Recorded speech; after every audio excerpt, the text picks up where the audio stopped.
October 8th. Let's bring in the legal dream team today. Criminal defense attorneys Tanya Miller, Mike Gottlieb are here in studio. And look who's out in L.A. Darren Kavinoky. Great to see you, Darren. All right. Hello, Vinny. Good to see you. Okay. First thing, is it a plus or minus the fact that she's a real housewife of New Jersey and she's going to be on trial in New Jersey in front of jurors from New Jersey? Well, it could be a plus and it could be a minus. It's really too soon to tell. I mean, the jury pool is going to be made up of potentially people who watch her on TV and who are fans. And there'll be at least 5% of them will be named Joe or Vinny, by the way.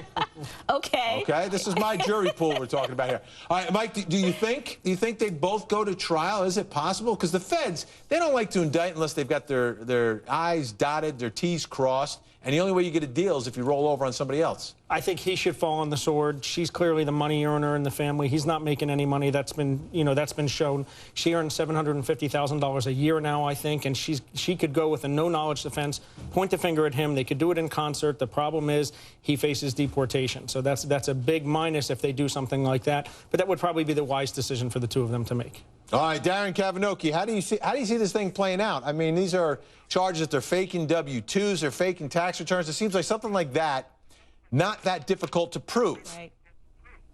Well, I think it's a matter of charting the course to figure out what the wise decision is and then predicting that they're going to do the complete opposite. I mean, look, I don't know why anybody would be surprised about that, though, especially the behavior that we saw today, which I don't know who's advising these people, Vinny, that in the midst of all this court activity, that they're shoving camera people, that they're flipping people off from their driveway. And I get that it's not the Queen of England, and maybe you wouldn't expect, pinky in the air kind of decorum, but my goodness, somebody better rein these people in. Because if the pinky's in the air, there's going to be a ring on it.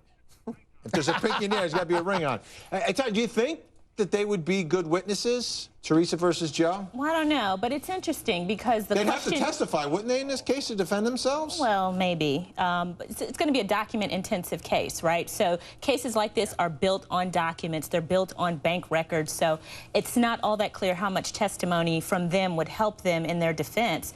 But normally, look, if you have situations like this, it's not uncommon for the feds, if you have a husband and wife sort of duo being charged, for them to come to these defendants before they indict and do what's called a reverse proffer and basically tell them both, look, this is what the evidence is against you. Before we indict you both, husband, do you want to man up and take responsibility? That could have already happened. They could have already rejected that. It's not clear. So we'll see. They might be in it together. The level of this fraud, Mike, is more...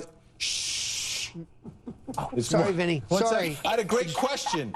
Now I can't remember. No, I can't remember. More than $5 million in alleged fraud here. So this is serious. Yeah, it's more than $10 million. I mean, in terms of how a federal score sheet works out, they're facing a lot of time in prison. They also have a potential defense of reliance upon experts. If they used lawyers and lawyers helped them prepare the bankruptcy, you could perhaps see them doing something like that and pointing a finger at somebody else other than each other. I like that. I like that. All right, Darren Kavinoky, just a couple words here. Prediction. Sure. Does one, both, or none of them end up serving real time in a real federal prison somewhere? Well, we saw today, for example, in the Jesse Jackson case, that in federal court, they do not screw around and they do not suffer fools gladly. That said, I think the wild card in this case is the fame-seeking. It's the idea that they're going to love being in front of the cameras, even though they're facing decades of prison as downside for doing it. Ultimately, I think that's the tail that's going to be wagging this dog. All right, so I give you three choices. You give me none. So you think both? Both. Okay. Thank you, Darren. Dream Team's hanging around.